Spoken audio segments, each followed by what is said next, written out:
Hello दोस्तों, कैसे हैं आप सब लोग। तो दोस्तों आज हम स्टार्ट करने वाले हैं हिंदी का प्रैक्टिस सेट सीटेट का, जिसमें आज हम सॉल्व करने जा रहे हैं 28/1/2023 का ये पेपर है।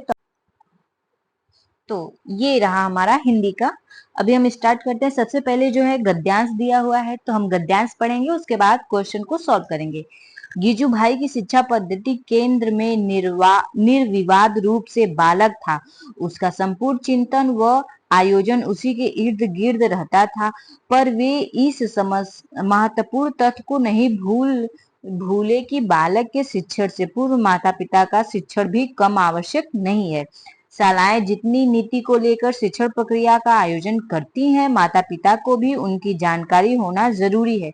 साथ ही वे बालक के साथ व्यवहार में उस लीक से कहीं अलग न चले जाएं जो शालाओं ने बाल विकास और बाल शिक्षण के निमित्त रेखांकित की है। उनके बाल शिक्षण के महत्वपूर्ण पक्ष हैं बालक की इच्छा, उसका आनंद, उसकी आजादी, उसका कर्तव्य और क्रियाशीलता। गीजू भाई घर में बालक की रुचियों को महत्व देंगे, उस पर अपनी इच्छाएं आज्ञाएं न थोपें, उनसे स्वयं काम करने देने, उनके विकास हेतु घर में विविध सर्जनात्मक प्रवृत्तियां उपलब्ध कराने आदि के सुझाव देते हुए अभिभावकों से विशेष अपेक्षाएं व्यक्त करते हैं कि बालक को स्वतंत्र चेता बनाने के लिए घर में खुलेपन का माहौल दें। बालक को स्वतंत्रता देने के पक्षधर गीजू भाई माता पिता को स्वतंत्रता और निरंकुशता का सूक्ष्म अंतर भी समझाते हैं। अब हम देखते हैं क्वेश्चन क्या है। पहला, गिजू भाई के संपूर्ण चिंतन एवं लेखन केंद्र में कौन है?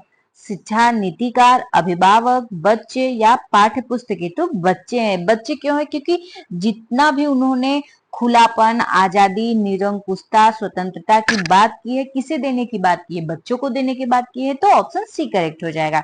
अगले क्वेश्चन पे आते हैं। गिजू भाई के अनुसार माता पिता को किसकी जानकारी होना जरूरी है?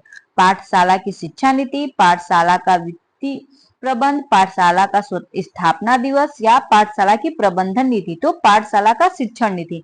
यहाँ पे आप देख सकते हैं माता पिता भी यहाँ पे है कि जानकारी होना जरूरी है। माता पिता को भी इनकी जानकारी की शिक्षण प्रक्रिया का आयोजन करती है, ये चीज माता पिता को भी जानना आवश्यक है।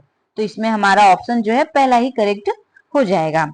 आते हैं अगले क्वेश्चन की तरफ। अगला क्वेश्चन है, गिजू भाई ने बालक के शिक्षण से पूर्व किसके शिक्षण को आवश्यक माना है? तो माता पिता के शिक्षण को आवश्यक माना है। ऑप्शन बी करेक्ट हो जाएगा। आगे है, प्रस्तुत गद्यांश के अनुसार बालक शिक्षण का महत्वपूर्ण पक्ष कौन सा है? पाठ्य पुस्तकें, बच्चों के खिलौने, बच्चों की क्रियाशीलता या बच्चों में अनुशासन? तो बच्चों की क्रियाशीलता है, मतलब बच्चे जितना ज्यादा स्वतंत्र रहेंगे, निरंकुश रहेंगे, उतने ही अच्छे से स्वतंत्र ढंग से अपने कार्य को करेंगे। तो बच्चों की क्या जरूरी है? स्वतंत्रता जरूरी है। आगे अगला क्वेश्चन देखते हैं। बच्चों की शिक्षा के संदर्भ में गिजू भाई अभिभावकों को क्या सुझाव देते हैं? बच्चों पर पूरी तरह से हावी रहना, तो ऐसा तो कहीं भी इस गद्यांश में नहीं है। बच्चों को आदेश देते रहना, ये भी चीज नहीं है। बच्चों की क्षमता पर विश्वास नहीं करना चाहिए, ये भी ऑप्शन गलत हो जाता है। आगे है, बच्चों को स्वयं काम करने देना चाहिए, तो यही ऑप्शन हमारा डी सही हो जाएगी, क्योंकि उन्होंने बच्चों को स्वतंत्र रहने की बात की है, यानी कि बच्चों को स्वतंत्र रहने देना चाहिए। ऑप्शन डी करेक्ट हो जाएगा। आगे है, गद्यांश की विषय वस्तु के आधार पर कहा जा सकता है कि गिजू भाई मनोचिकित्सक थे, शिक्षाविद थे, प्रशासनिक अधिकारी थे या प्रधान अध्यापक थे? तो शिक्षाविद थे। वो क्या थे? एक शिक्षाविद थे। ऑप्शन बी करेक्ट हो जाएगा। आगे है, क्रियाशीलता में प्रत्यय है।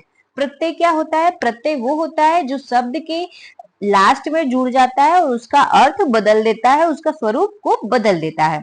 तो क्रियाशीलता में प्रत्यय है, तो इसमें क्या? क्रियाशीलता, इसमें ता प्रत्यय है, क्योंकि क्रियाशील एक शब्द हो जाएगा, ता जोड़ने पे क्रियाशीलता हो जाएगा। ठीक है, आगे क्वेश्चन पे आते हैं। बाल शिक्षण का समास विग्रह है बालक का शिक्षण, बालक और शिक्षण, बालक में शिक्षण, बालक से शिक्षण। तो बाल शिक्षण का समास विग्रह बालक का शिक्षण हो जाएगा। ये कौन सा समास है? तो ये तत्पुरुष समास है। आते हैं अगले क्वेश्चन पे। किसी शब्द में ता प्रत्यय लगाकर नया शब्द बनेगा शिक्षण।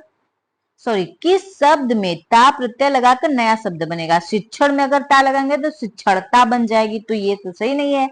आनंद में आनंदता हो जाएगा, विकास में विकासता हो जाएगा, लेकिन स्वतंत्र में स्वतंत्रता हो जाएगा। तो यानी हमारा ऑप्शन डी करेक्ट हो जाएगा। अब आगे पद्यांश से हम लोग पहले पद्यांश को पढ़ लेते हैं। मैं हूं उनके जो सीधी रखते अपनी ऋण, कभी नहीं जो तज सकते हैं अपना न्यायोचित अधिकार, कभी नहीं जो सह सकते हैं शीश नवाकर अत्याचार। एक अकेले हो या उनके साथ खड़ी हो भारी भीड़, मैं हूं उनके साथ खड़ी जो सीधी रखते अपनी ऋण, निर्भय होकर घोषित करते जो अपने उद्गार विचार, जिनकी जिह्वा पर होता है उनके अंतर का अंगार, नहीं जिन्हें चुप कर सकती आतताइयों की शमशीर। अब क्वेश्चन को देख लेते हैं। अपनी ऋण सीधी रखने वालों की कौन सी विशेषता मुखरित होती है? दूसरों के समान शीश झुकाना। तो यहाँ पे शीश न झुकाने की बात की गई है, पहला ऑप्शन गलत हो जाएगा। सभी से समझौता कर लेना, अन्याय के सामने सिर न झुकना, सदैव सीधे खड़े रहना। तो अन्याय के सामने सिर को न झुकाना, यही ऑप्शन हमारा करेक्ट हो जाएगा। अगला क्वेश्चन है, ऋण सीधी रखने से क्या अभिप्राय है? दंडवत मुद्रा में खड़े रहना, आत्मसम्मानी होना, अपने ऊपर गर्व करना, कभी विश्राम न करना। तो आत्मसम्मानी होना, ऋण सीधी होने का अर्थ यहाँ पे है कि आत्मसम्मानी होना, अपने ऊपर किसी भी तरह का अपमान बर्दाश्त न करना। आगे है, मैं हूं उनके साथ, पक्ति का भाव है उन लोगों का साथ निभाना, उन लोगों के साथ कदम ताल करना, उन लोगों के साथ स्पर्धा करना, उन लोगों के साथ मित्रता करना। तो उन लोगों का साथ निभाना मतलब उनके साथ रहना, उनका सहयोग करना।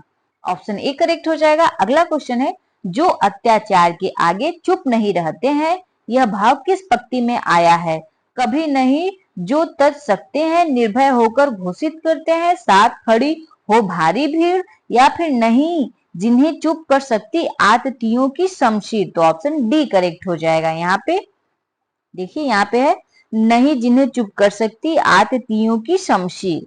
तो ऑप्शन हमारा डी करेक्ट हो जाएगा। अगला क्वेश्चन है, शमशीर का अर्थ है धनुष, तलवार, बंदूक या फिर गुलेल। तो शमशीर का अर्थ होता है तलवार। आगे देखते हैं, न्यायोचित में संधि विच्छेद है, न्याय धन उचित, न्यायोचित, न्याय धन योचित या फिर न्याय धन उचित। इसमें हमारा ऑप्शन करेक्ट हो जाए न्याय उचित। एक तरफ न्याय और एक तरफ उचित, तो जब अ और उ मिल करके ओ बनाता है तो ये न्याय उचित हो जाता है। ये गुण संधि का गुण होता है कि अ और छोटा उ मिल करके क्या बनाता है?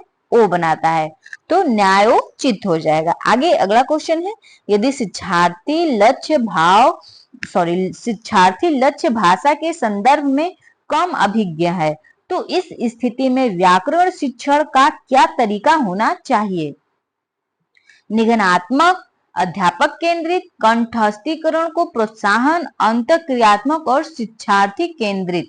यहाँ पे देखिए, कंठस्थीकरण जो है अध्यापक केंद्रित, ये दोनों ऑप्शन तो इसी तरह गलत हो जाते हैं। हमारा ऑप्शन डी करेक्ट हो जाएगा। अंतःक्रियात्मक और शिक्षार्थी केंद्रित होना चाहिए। अगला क्वेश्चन है, ध्वनियों के आधार पर शब्द समूहों की श्रेणी को क्या कहा जाएगा? ध्वन्यात्मक समूहीकरण, कोश विषयक समूहीकरण, व्याकरणिक समूहीकरण या अर्थ विषयक समूहीकरण। तो इसे ध्वन्यात्मक समूहीकरण कहा जाएगा क्योंकि ये ध्वनियों के आधार पर होता है। आगे है, शिक्षार्थियों के वाचन कौशल को समृद्ध करने के लिए सबसे कम महत्वपूर्ण क्या है? उन्हें सस्वर पठन के लिए कहना, बंद अंत वाले प्रश्न पूछना, उन्हें अपनी भावनाएं अभिव्यक्त करने के लिए कहना, उन्हें विभिन्न प्रकार की वाचन संबंधी गतिविधियों में भाग लेने को प्रोत्साहित करना। तो इसमें ऑप्शन बी जो है करेक्ट हो जाएगा, क्योंकि इसमें क्या होता है कि बंद अंत वाले क्वेश्चन जिनका उत्तर एकदम फिक्स रहता है, जैसे भारत की राजधानी क्या है, तो इसका एक ही उत्तर होगा, इसमें अलग अलग बालक अलग अलग उत्तर नहीं देगा। तो इस तरह के क्वेश्चन बंद क्वेश्चन कहलाते हैं। आगे है, कौन सा कथन सही नहीं है? पठन का तात्पर्य सामान्य पाठ्य सामग्री को डिकोड करना है, पठन के समय पाठक अर्थ ग्रहण करते जाते हैं, एक अच्छे लेखक को पता होना चाहिए कि उनके पाठक कौन है, पठन और लेखन के लिए व्यक्ति के पास पर्याप्त शब्द संपदा होनी चाहिए। तो हमारा ऑप्शन पहला करेक्ट हो जाएगा। पठन का तात्पर्य सामान्य सामग्री, पहला हो जाएगा, पठन का तात्पर्य सामान्य सामग्री को डिकोड करना है। अगला क्वेश्चन है, कौन सी गतिविधि जीवन की वास्तविक गतिविधियों में भाषा के प्रयोग में अधिक सहायता नहीं करेगी? श्यामपट्ट से नकल करना, प्रामाणिक सामग्री का पठन, समाचार सुनना, प्रतिबिंबात्मक जर्नल लिखना। तो ऑप्शन ए करेक्ट हो जाएगा, क्योंकि यहाँ पे है गतिविधि की वास्तविक तिथियों से भाषा के प्रयोग में अधिक सहायक नहीं है। तो श्यामपट्ट पे जो बातें लिखी होंगी बच्चा वही कॉपी कर लेगा, तो ये गतिविधि उसको जो है वास्तविक जीवन से कहाँ संबंधित होंगी, नहीं होंगी। तो ऑप्शन हमारा डी करेक्ट हो जाएगा। आगे है, एक उत्साहित अध्यापक किसी एक पारंपरिक कक्षा में भाषा कौशलों के विकास में शिक्षाविदों की मदद कैसे कर सकते? पूर्व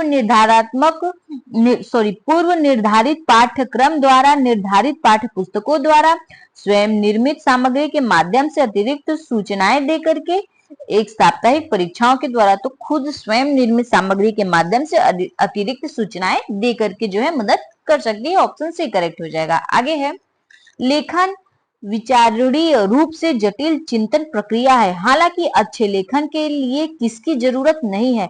योजना बनाने के लिए काफी समय लगता है, पाठक के बारे में विचार करना, लिखे हुए को पुनः पढ़ना, यदि आवश्यक है तो पुनर्लेखन और प्रारूप को अंतिम रूप देना, प्रक्रिया की अनदेखी करना, केवल स्वरूप पर ध्यान देना। तो केवल स्वरूप पर ध्यान देना, इसमें किसकी जरूरत नहीं है? तो इसी बात की जरूरत नहीं है, प्रक्रिया की अनदेखी करना और केवल स्वरूप। यहाँ पे देखिए, केवल और अनदेखी ये शब्द कैसे शब्द हैं? ये शब्द नकारात्मक निगेटिव वर्ड्स हैं। तो ये ऑप्शन गलत होगा और हमसे जो नहीं करना है वही पूछा गया है। आगे है, कौन सा कथन सही नहीं है? इसमें जो कथन गलत है वही बताना है। श्रवण, वाचन, पाठन और लेखन भाषा कौशल है, तो सही बात है। लिखित भाषा वाचिक भाषा से भिन्न हो सकती है, सही बात है। लेखन आनंद के लिए है, अतः यह पाठक निर्देशित नहीं है, तो ऐसा कुछ नहीं है। यही ऑप्शन सही हो जाएगा, क्योंकि ये बात गलत है। लेखन आनंद के लिए तो है ही, लेकिन यह पाठक के लिए भी जो है निर्देशित की गई रहती है। आगे अगला क्वेश्चन है, किसी अध्यापक को कक्षा 8 के विद्यार्थियों को लेखन कौशल संबंधी शिक्षण देने के लिए पाठ योजना बनाते समय किस काम से बचना चाहिए? होटल में बुकिंग करने से जुड़ी सूचना प्राप्त करने के लिए ईमेल लिखना, व्याख्यान के दौरान टिप्पणियां लिखना और उनका सारांशीकरण, कक्षा प्रस्तुतिकरण हेतु स्लाइड आदि बनाना, शिक्षार्थियों को ऐसा कार्य देना जो भाषा के रूप व नियमों को सीखने पर केंद्रित हो। तो यहाँ देखिए, भाषा के रूप और नियमों पर सीखने पर केंद्रित, तो यही चीज नहीं करनी चाहिए, इसी से अध्यापक को जो है बचना चाहिए। ऑप्शन डी करेक्ट हो जाएगा। आगे है, एक जापानी विद्यार्थी अंग्रेजी, फ्रेंच और जापानी भाषा प्रवाह पूर्ण बोल लेती है। संभवतः यह है भाषा शिक्षार्थी, एकल भाषी, बहुभाषी या द्विभाषी। तो बहुभाषी, क्योंकि वो अंग्रेजी बोल लेती है, फ्रेंच बोलती है और जापानी भी जो है धारा प्रवाह पूर्ण से बोल लेती है। तो ये कैसी है? तो ये बहुभाषी है। अगला क्वेश्चन है, विद्यालय में भाषा शिक्षण पाठ्य पुस्तकों के अलावा भी होना चाहिए। इस कथन के आलोक में आप मिडित विद्यालय के शिक्षार्थियों के भाषा अधिगम को समृद्ध करने के लिए किस प्रकार के संसाधन व गतिविधियों का प्रयोग करेंगे? प्रमाणिक साहित्य का पठन, निर्धारित पाठ्य पुस्तकों का पठन, द्विभाषिक शब्दकोश का प्रयोग, अध्यापक द्वारा निर्मित वर्कशीटों पर काम। तो प्रमाणित साहित्य का जो है पठन करेंगे। ठीक है, ऑप्शन पहला करेक्ट हो जाएगा। एक वाक विकार है जिससे एक ही शब्द बार बार दोहराने से वाचक का प्रवाह बाधित होता है। हकलाना, त्रुटिपूर्ण उच्चारण, अम्फेजिया या डिस्फेजिया। तो हकलाना, जैसे बच्चे इसमें क्या करता है, जब हकलाता है तो एक ही शब्द को या एक ही वर्ड को बार बार वो बोलता है, तो इससे उसका धारा प्रवाह जो होता है बाधित होता है। ऑप्शन पहला करेक्ट हो जाएगा।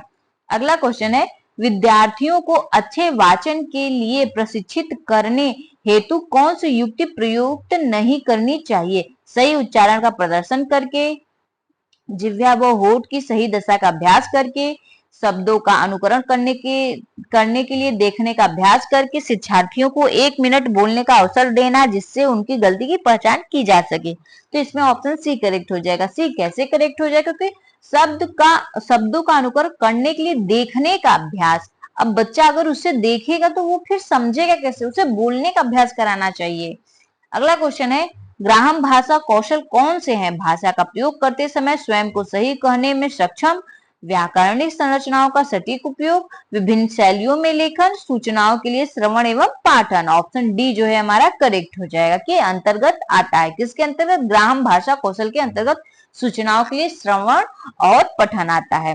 आगे है, उपचारात्मक अध्यापन का क्या उद्देश्य है? वर्तमान कार्य नीतियों के व्याकरण शुरू करना, विद्यार्थियों के ज्ञान का परीक्षण, शिक्षार्थियों ने जिन व्याकरणिक इकाइयों को सही तरह से नहीं सिखाया है उनका पुनः शिक्षण करना, शिक्षार्थियों को व्याकरण पढ़ाना। तो इसमें ऑप्शन जो है सी करेक्ट हो जाएगा, कि उपचारात्मक अध्यापन का क्या उद्देश्य है? तो शिक्षार्थियों को जिन व्याकरणिक इकाइयों को सही तरह से नहीं सिखाया है उन्हें फिर से सिखाना, उनका निदान करना। तो ये हमारा आज का हिंदी का सेट था। अब हम आपसे मिलेंगे अपने नई वीडियो में।